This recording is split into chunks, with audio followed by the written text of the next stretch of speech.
Boa noite, queridos. Que a graça e a paz do nosso Senhor Jesus Cristo esteja com cada um de vocês. Amém? Glória a Deus. Queridos, antes da gente começar a nossa última ministração dessas conferências em comemoração ao aniversário das mulheres cristãs em missão desta igreja, eu queria agradecer a igreja, agradecer a irmã Vaneide, a irmã Eliane, a todas as irmãs que compõem, o Ministério de Mulheres desta igreja pela confiança, É uma responsabilidade muito grande ministrar a palavra do Senhor, e eu louvo a Deus e agradeço a vocês pela confiança que depositaram em mim, sem nem me conhecer, direito, e eu louvo a Deus por isso, tá? Quero agradecer também a Lívia e ao Gustavo que me receberam. Obrigada, Lívia. Em sua casa. Quero agradecer a irmã Cida que nos recebeu hoje lá na casa dela. Foi uma bênção estar com vocês, meus irmãos. Vocês não sabem o quanto vocês me abençoaram, viu? Muito obrigada mesmo, de coração. Nós vamos orar mais uma vez. Orar para que o Espírito Santo de Deus fale aos nossos corações. Porque, meus irmãos, se o Espírito Santo não falar, vocês não vão compreender nada.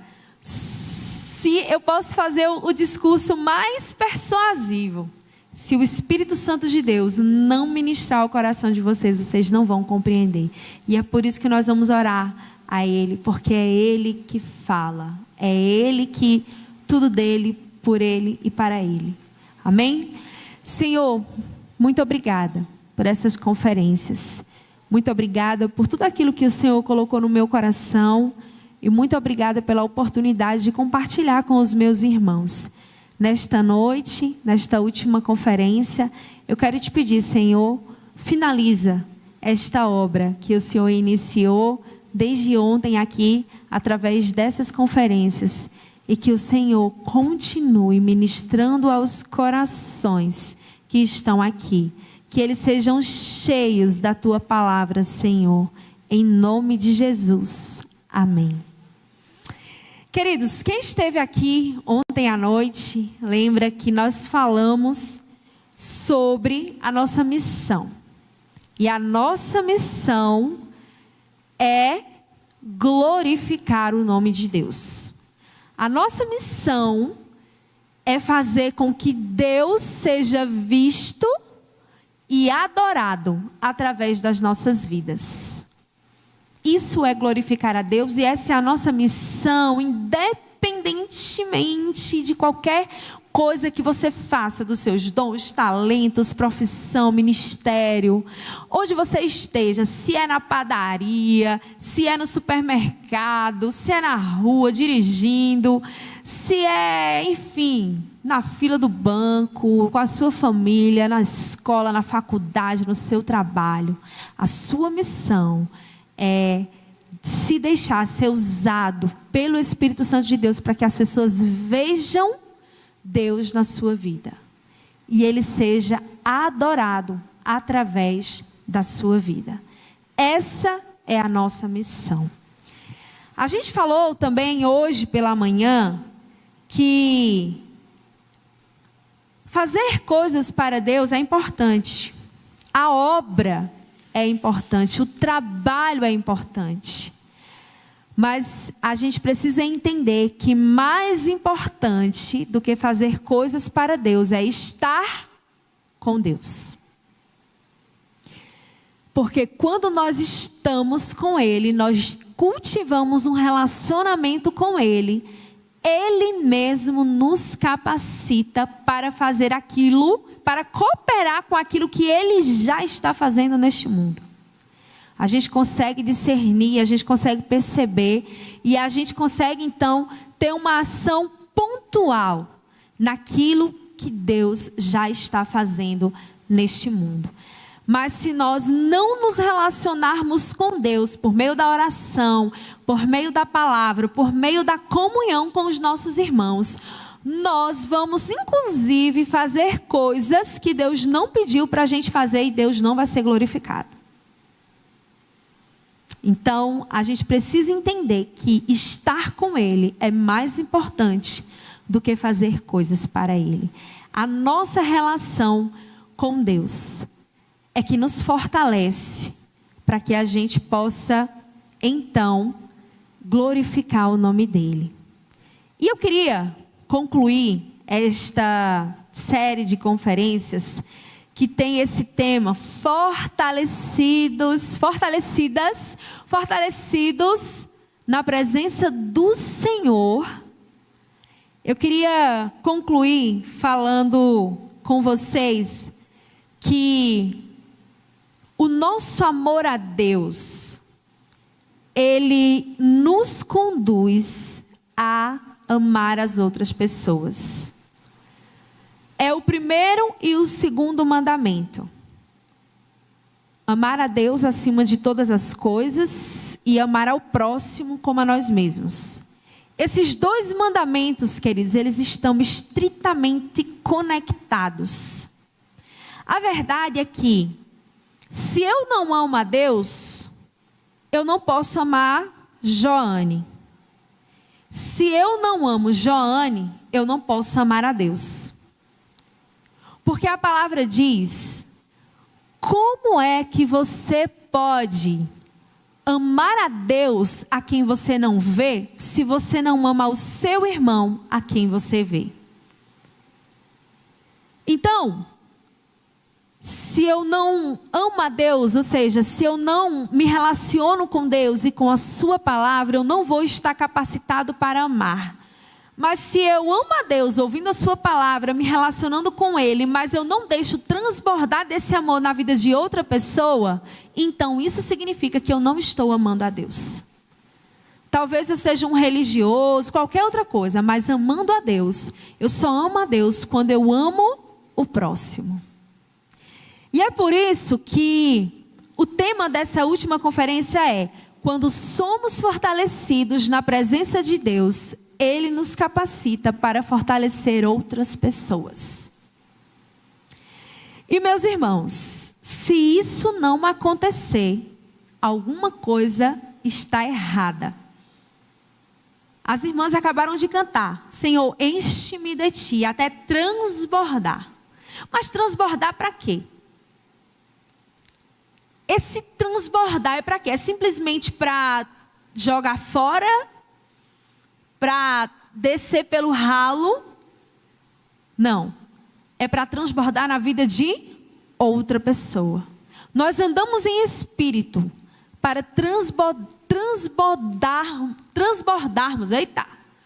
do espírito, para que esse fruto do espírito, ele seja então, ele alimente outras pessoas.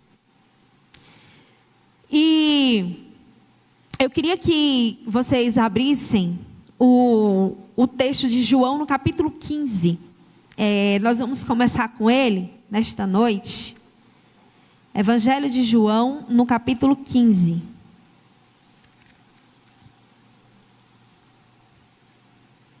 E a gente vai ler o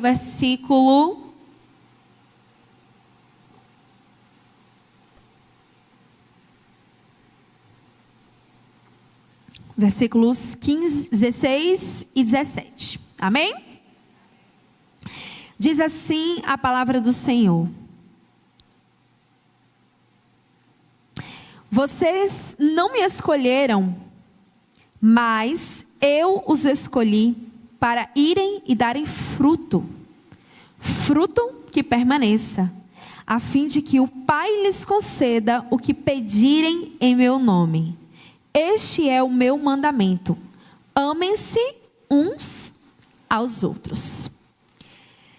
Nesse texto, queridos, Jesus ele nos afirma que a iniciativa de se relacionar com a gente, de haver essa relação com os discípulos, Não foi dos discípulos, foi de Jesus. Gente, Deus foi que tomou a iniciativa. Deus nos criou. Nós, o homem, e em Adão estava toda a humanidade. O homem peca e ele que errou. Fomos nós que erramos, fomos nós que pecamos. O erro foi nosso. Mas Deus, Ele tomou a iniciativa de se reconciliar com a gente. É mais ou menos assim. Socorro, como é o nome do seu esposo? É Socorro, né? Como é o nome do seu esposo? Edivanilson. Edivanilson. Socorro, Edivanilson. Brigaram. Tiveram uma DR. Aí, quem errou foi Edivanilson. Socorro está certa. Entendeu? As mulheres sempre estão certas, né? Brincadeira, meu Deus. Normal. Aí, quem errou foi Edivanilson. E aí, mas enfim, teve a briga, tal, aquela coisa toda, né? E aí, ao invés de Socorro esperar que Edivanilson se arrependa e vá em direção a ela para se relacionar, para se reconciliar, ao invés dela esperar que isso aconteça, ela diz assim: rapaz, quer saber?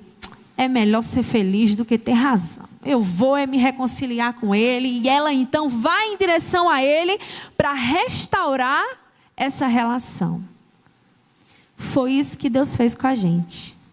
Nós erramos, mas Ele nos amou tanto que entregou o seu único filho naquela cruz, para que Ele pudesse morrer pelos nossos pecados, nos livrar, nos libertar da culpa do pecado, nos libertar do poder do pecado e nos libertar da presença do pecado. Ele tomou essa iniciativa.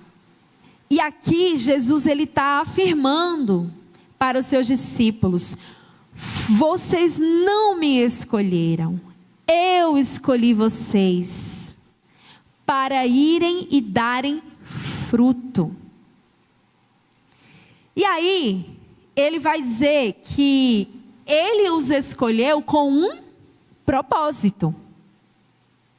Essa relação, ela não foi restaurada sem um motivo. Deus tem um propósito para a minha vida e Deus tem um propósito para a sua vida.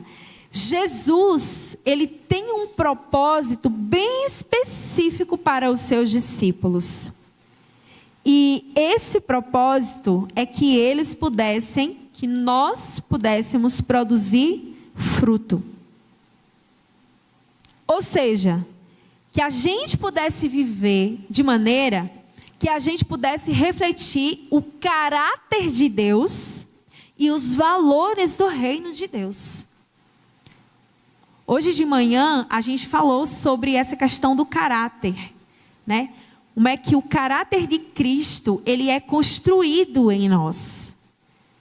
O nosso trabalho enquanto discípulos de Jesus é deixar que o Espírito Santo, ele construa o caráter de Cristo em nós, para que então a gente possa reproduzir esse caráter.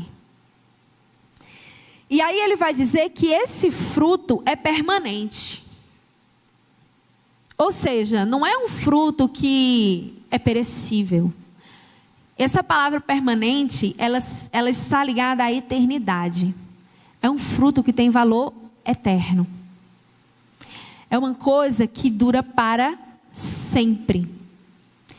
E esse fruto, ele está relacionado a duas coisas. Primeiro, a nossa santificação individual. E aí a gente retorna lá para o texto de Gálatas, no capítulo 5, no versículo 22 e 23, quando a gente vai falar sobre, quando o apóstolo Paulo vai falar sobre o fruto do Espírito. E eu queria que vocês projetassem aí, que eu queria que vocês lessem comigo novamente esse texto. Entretanto, o fruto do Espírito é alegria,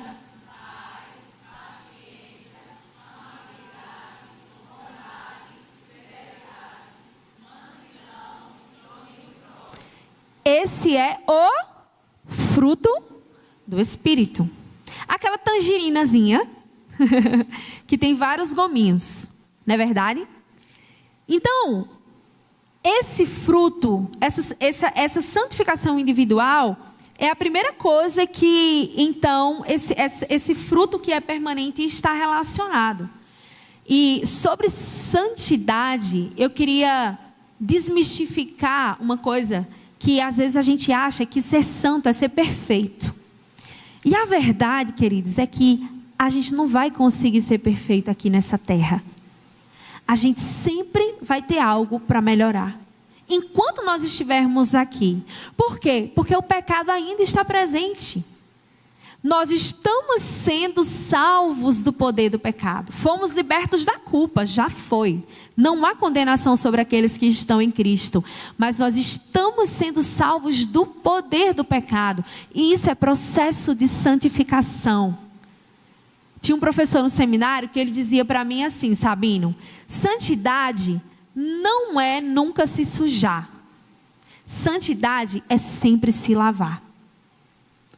Então, a nossa santidade, ela é marcada por um constante processo de arrependimento. Eu me arrependi hoje e amanhã eu vou me arrepender de novo. E depois de amanhã de novo, e de novo, e de novo. E enquanto eu estiver me arrependendo, eu vou estar sendo santificado. Porque a palavra diz que se nós confessarmos os nossos pecados, Ele é fiel e justo para nos perdoar os pecados e nos purificar de toda injustiça. Então, quando nós reconhecemos o nosso pecado, e é por isso que é importante a gente sempre ler a palavra, porque a palavra nos confronta e nos conduz a nos arrependermos. E quando nós nos arrependemos, o Espírito Santo de Deus vai limpando mais uma porçãozinha dessa sujeirinha que está no nosso coração. Ele vai nos purificando. Mas nós ainda vamos continuar pecando. A questão é que nós não vamos mais ser escravos do pecado. Nós vamos estar sendo aperfeiçoados dia após dia. Mas aí, meus irmãos, vai haver um dia que nós seremos salvos da presença do pecado. Aí vai ser só festa. Porque a gente vai estar com Ele na eternidade. A gente não vai mais precisar guerrear contra o pecado. A gente não vai mais precisar lutar contra Ele, porque Ele não vai mais estar aqui. Aí sim nós seremos completamente limpos. Completamente perfeitos na presença do Senhor. Esse é o processo de santificação. Esse fruto, ele vai sendo produzido em nós, à medida que nós vamos nos submetendo à palavra de Deus. Mas, queridos, esse fruto, ele não está apenas relacionado à nossa santificação individual. Ele também está relacionado na eficácia da evangelização. O que é evangelização? E aí eu queria que antes vocês abrissem em Romanos, no capítulo 1. Romanos no capítulo 1, verso 13.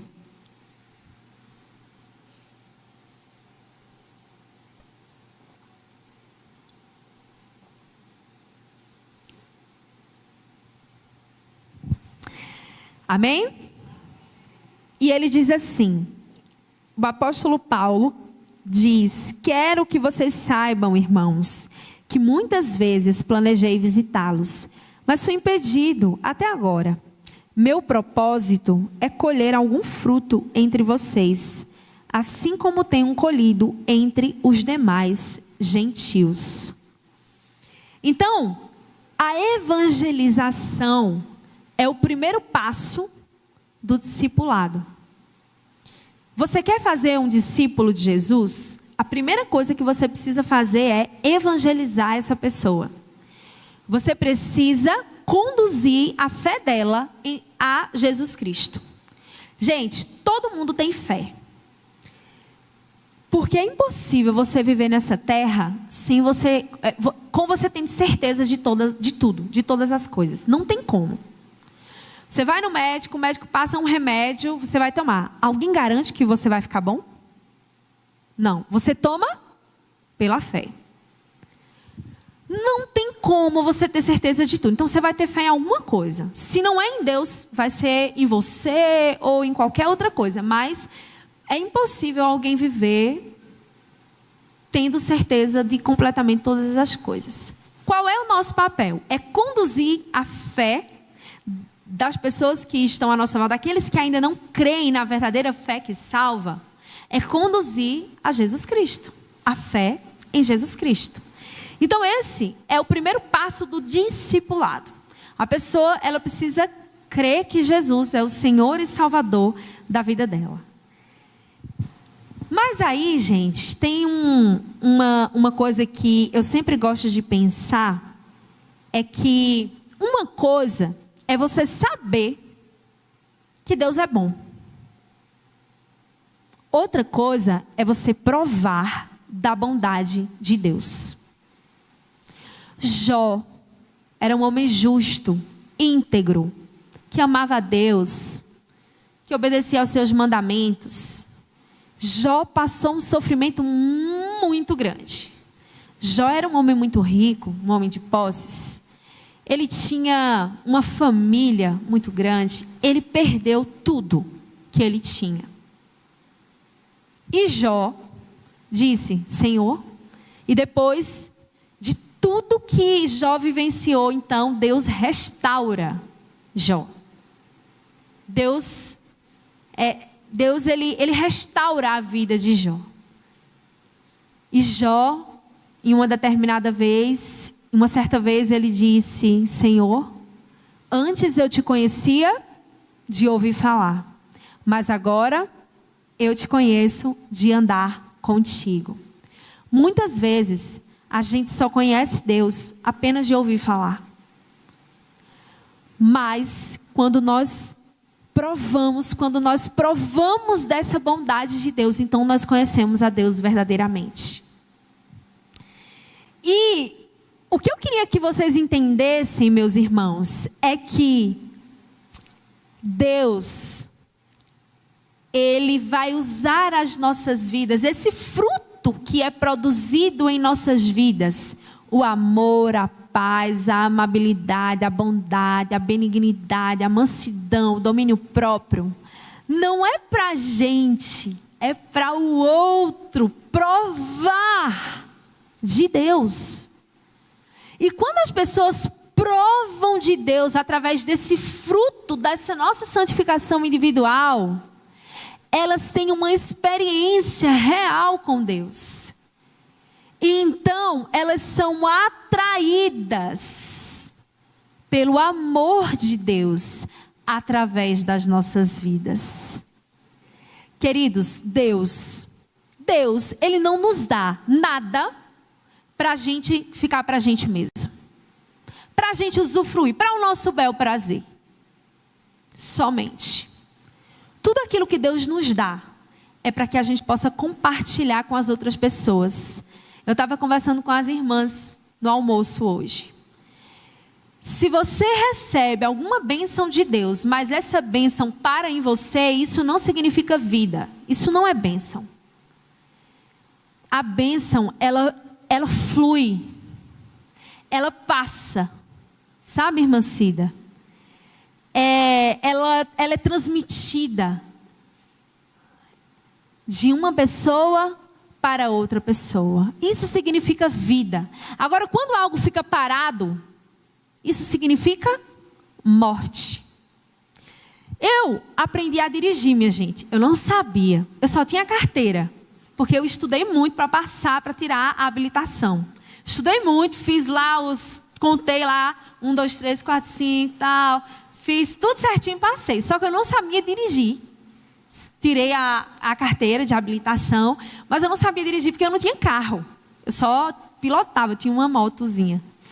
E aí, depois, Deus nos abençoou com um carro. E aí eu disse, Deus, eu tinha muito medo de aprender a dirigir. Eu disse, Deus, mas eu quero aprender a dirigir. Eu quero aprender. E uns irmãos lá da igreja, eles têm uma autoescola, eles me abençoaram com umas aulas de reciclagem. E aí essas aulas eram para aprender a dirigir mesmo. Desde quando você saía da autoescola até quando você chegava, era você dirigindo o tempo todo. E aí depois eu pegava o meu carro e começava a dirigir. E Deus foi me abençoando muito. E eu consegui aprender a dirigir. Só que aí então, depois eu entendi que isso não era para o meu bel prazer. Era para que eu pudesse abençoar a vida de outras pessoas. E aí, todas as vezes que eu ando no meu carro e que eu vejo alguém, eu estou indo para a igreja, eu vejo algum irmão da minha igreja, gente, vamos lá, entra aí, bora, carona. Aí levo, trago, falo. Quantas vezes for preciso, porque eu entendo que Deus me deu isso, não foi para eu me deleitar nos meus prazeres. Foi para que eu pudesse abençoar outras pessoas. E se eu não fizer isso não é bênção. Porque isso não gera vida. Então, gente, aquilo que Deus nos dá é para que a gente possa compartilhar com outras pessoas. E isso é amar a Deus e amar ao próximo.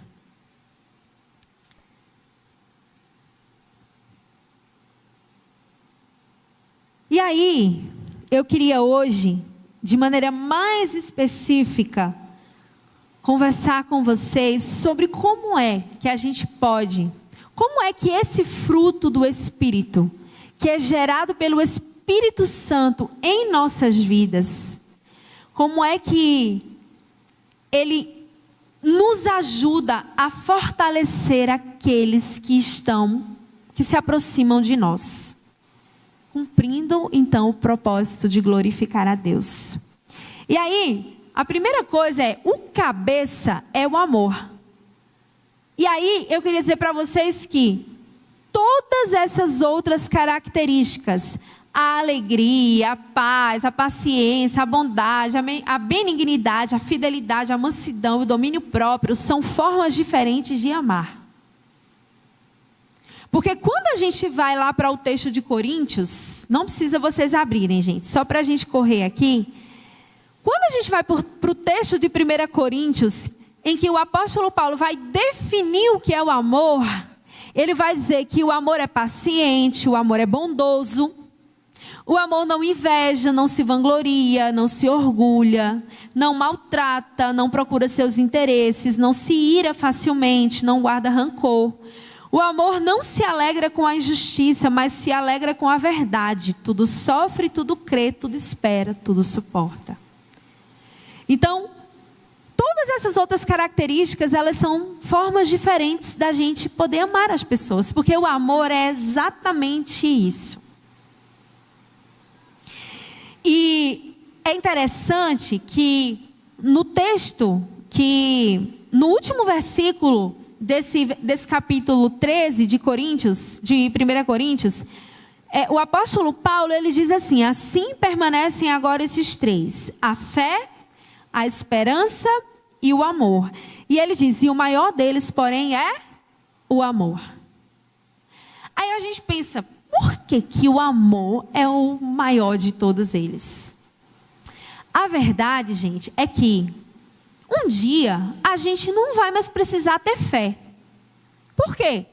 Porque a gente já vai estar com ele, face a face. A gente não vai mais precisar crer no invisível. Então um dia, gente, a gente não vai mais precisar ter fé. Um dia a gente não vai mais precisar ter esperança, porque o tempo da espera vai acabar. A gente vai estar com ele para sempre. A gente não vai mais precisar esperar. Mas o amor não, gente. O amor sempre existiu e sempre vai existir. O amor é eterno. Ele nunca acaba.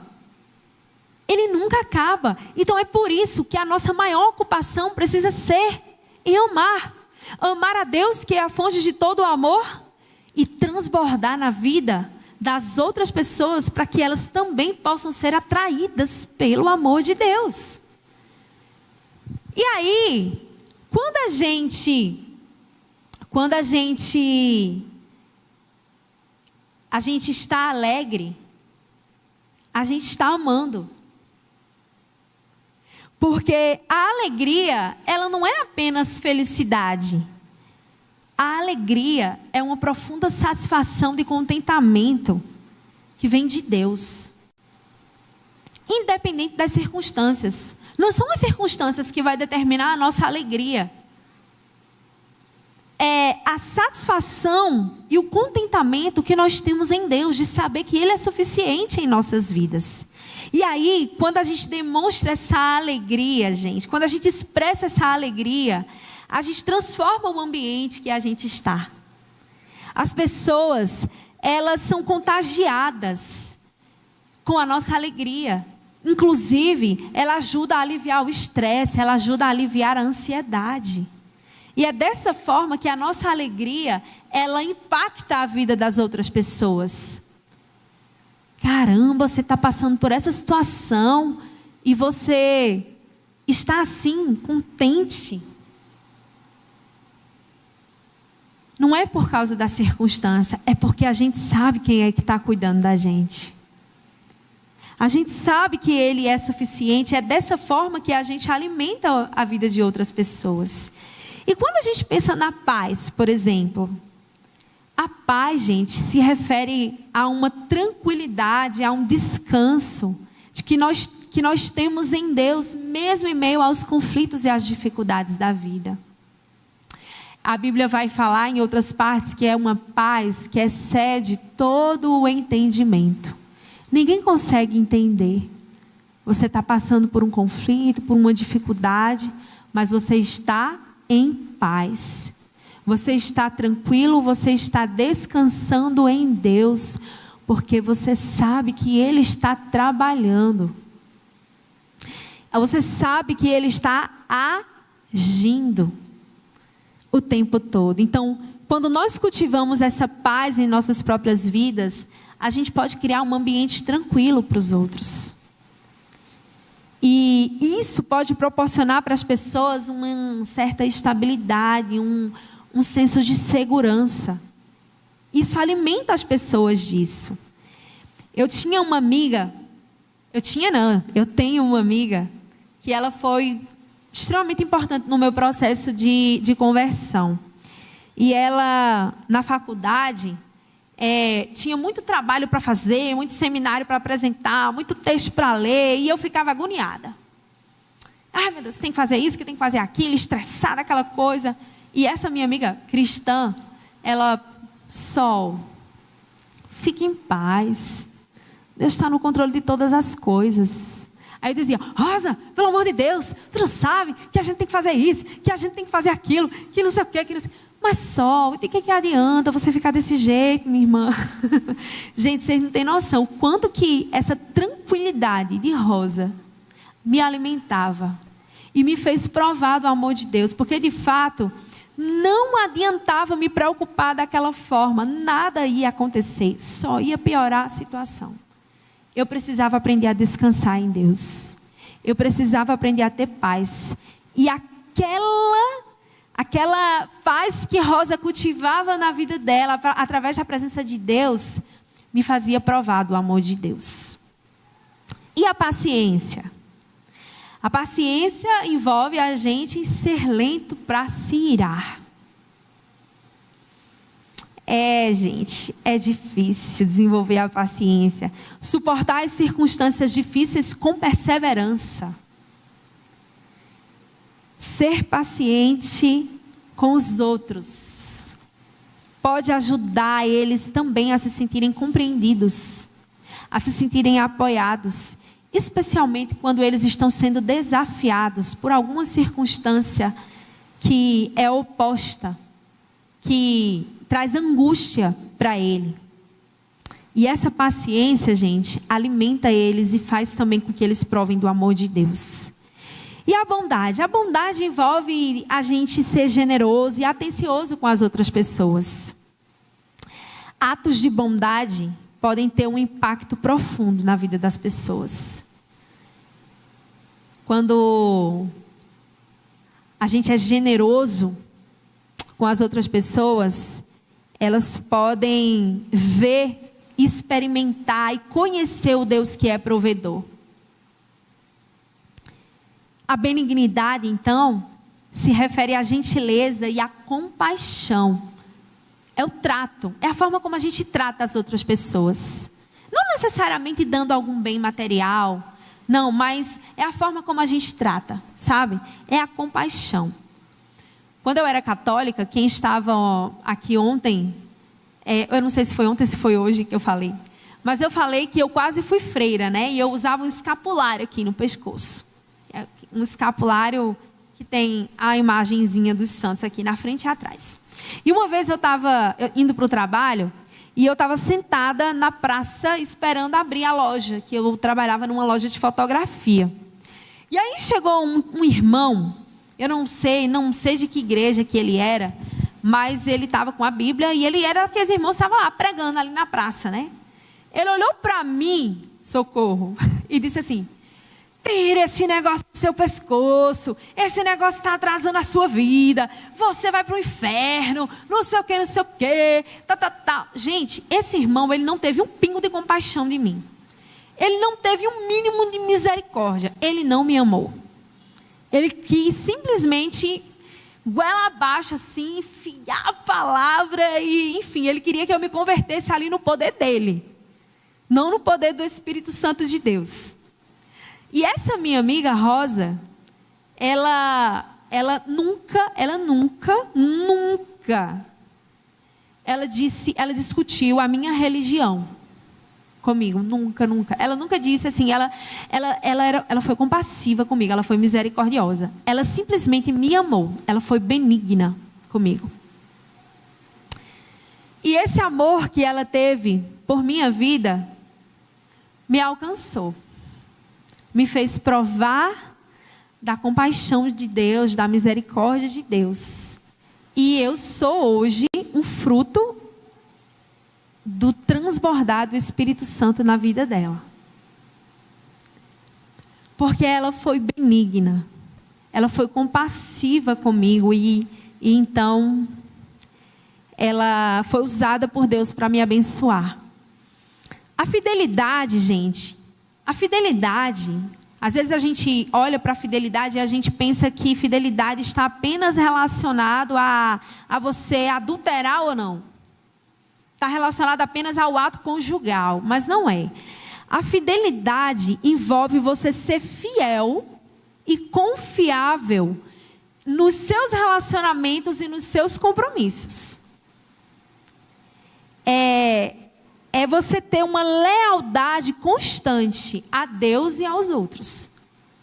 Fidelidade nos nossos relacionamentos, nos nossos compromissos, constrói confiança nas outras pessoas. As pessoas, elas começam a confiar na gente quando nós somos fiéis, quando nós somos leais. Esse fruto, ele tem a ver com isso. A mansidão não é fraqueza, gente. Ser manso não é ser fraco. Ser manso é uma força sob controle. Envolve humildade, envolve gentileza e disposição de ceder. Eu lembro muito do meu esposo, quando eu olho para esse fruto, porque ele me alimenta muito com a mansidão dele.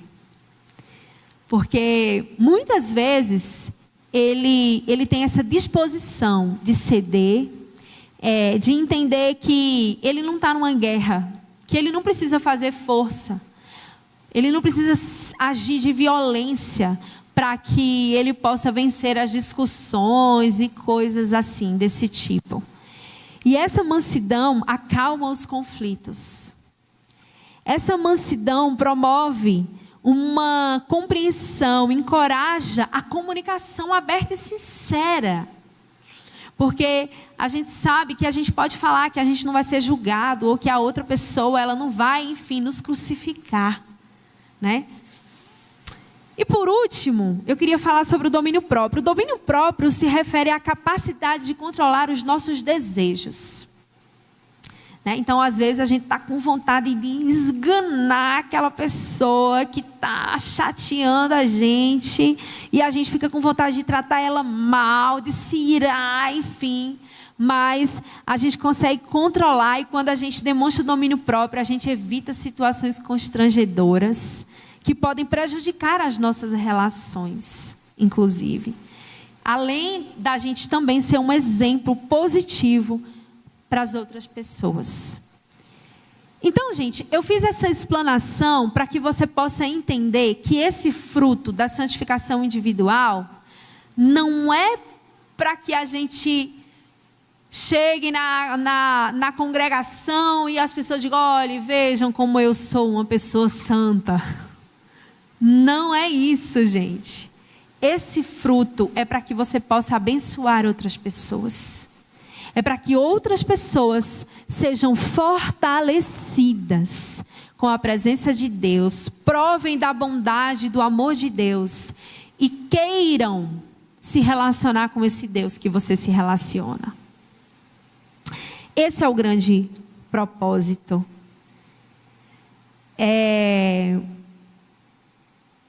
Eu não tenho como não falar de vocês, para vocês, mais uma vez, do exemplo do meu pastor Gilead. Eita, irmã Cida. O nosso pastor, ele é o pastor Gilead, o pastor lá da primeira igreja Batista de Petrolina. Ele é um homem que ele sempre me alimenta com a fé dele, sabe? Ele é um homem muito fiel a Deus. E eu lembro que, assim que eu entrei, porque o meu primeiro ministério já foi na igreja. A gente voltou do seminário para a nossa igreja e estamos lá até hoje, servindo na nossa igreja, né? E eu lembro que no início, às vezes eu ficava, mesmo passando por toda aquela... Você vê, gente, como é o processo de santificação, né? Mesmo passando por toda aquela dificuldade, e Deus trabalhou muito na minha fé, através da minha enfermidade, de tudo aquilo que Ele fez. Mas às vezes eu me deparava com algumas situações que eu ainda era imatura. E aí, eu lembro, o pastor Gilead, ele sempre recita esse versículo para mim. Ele diz: Sol, o Senhor é bom. Ele é um refúgio em tempos de angústia, Sol. Ele protege os que nele confiam. E aí eu dizia: mas pastor, eu estou com medo, eu preparei tudo, mas eu não sei se vai dar certo. Ele dizia: Sol, você já fez tudo o que você deveria fazer? Você já organizou a programação? Você já preparou tudo aquilo que precisava? Enfim, os panfletos, o slide, enfim, o lanche, está tudo pronto? Tá, pastor, pronto, minha irmã, agora descanse, porque se tem uma coisa que você não pode fazer, é trazer as pessoas para cá. Isso aí quem vai fazer é o Espírito Santo de Deus. E você precisa crer e confiar que Ele vai fazer o papel dele. Você não fez o seu papel? Deus vai fazer o papel dele. Porque é Ele que pisa no chão do coração humano. E eu precisei desenvolver muito, gente, essa questão da fidelidade, essa questão da fé mesmo, sabe? De ter uma fé constante.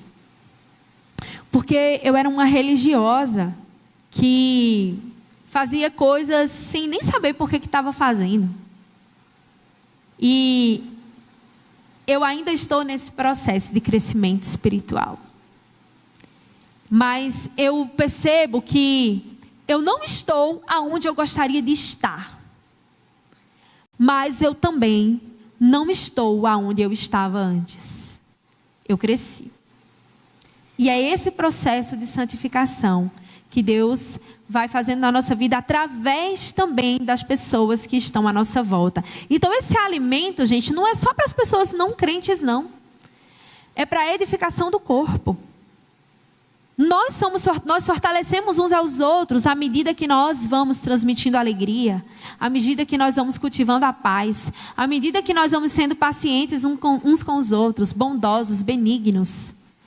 Nós vamos fortalecendo uns aos outros à medida que nós vamos amando uns aos outros, através dessas características que o Espírito Santo vai produzindo em nós.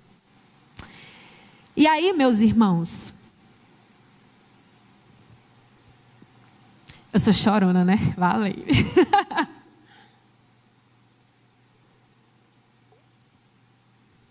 O meu pai, ele está internado lá em Petrolina. Desde terça-feira passada, ele foi internado com um ataque cardíaco. E eu já tinha assumido esse compromisso com as irmãs. E eu, em um ímpeto, eu falei para a Eliane, eu não sei se eu vou conseguir ir. Eu não sei se vai dar certo, porque meu pai está internado, eu preciso apoiar minha mãe, minha irmã, eu preciso estar aqui. E eu não sei se vai dar certo. Aí a irmã Eliane, muito bondosamente, disse, não, Sol, então vamos fazer o seguinte, eu vou ver se eu consigo mudar essa data com as meninas e tudo mais. E eu fiquei com o coração apertado, porque eu sei que é difícil. Eu sei que é ruim você fazer um evento, preparar tudo, divulgar e de repente você mudar a data. E aí eu pensei, aí eu disse, não, mas se você conseguir, Eliane, eu acho que eu vou ficar muito grata. Mas aí eu conversando com o pastor Gilead, ele disse, Sol, mas será que não dava para você ir? Ele só fez essa pergunta e não falou mais nada. Mas essa pergunta que ele fez já me fez refletir. Será que não dava para ir?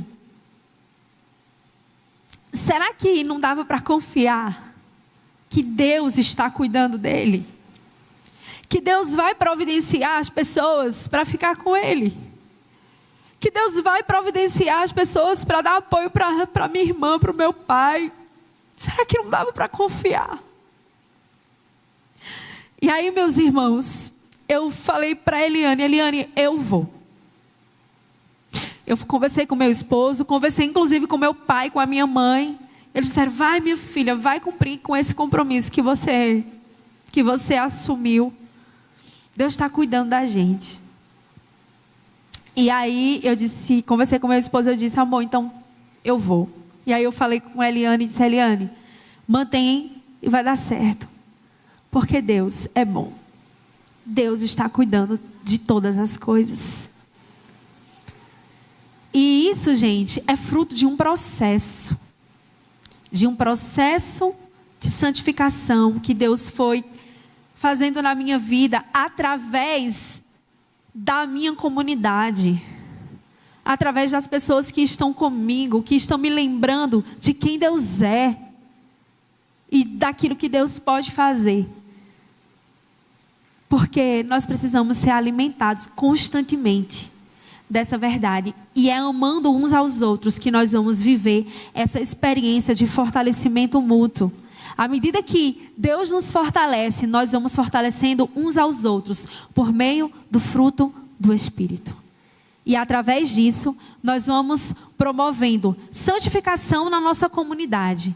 E nós vamos também alcançando outras pessoas que ainda não confessaram a Jesus Cristo como seu único e suficiente Salvador e Senhor. Então, queridos, a minha oração é que vocês possam ser fortalecidos, que nós possamos ser fortalecidos na presença de Deus, para que a gente possa conduzir outras pessoas a serem fortalecidos por sua presença. Que Deus te abençoe. Que Deus abençoe essa comunidade. E que essa comunidade continue cumprindo a missão que Deus colocou no coração desta igreja. Muito obrigada.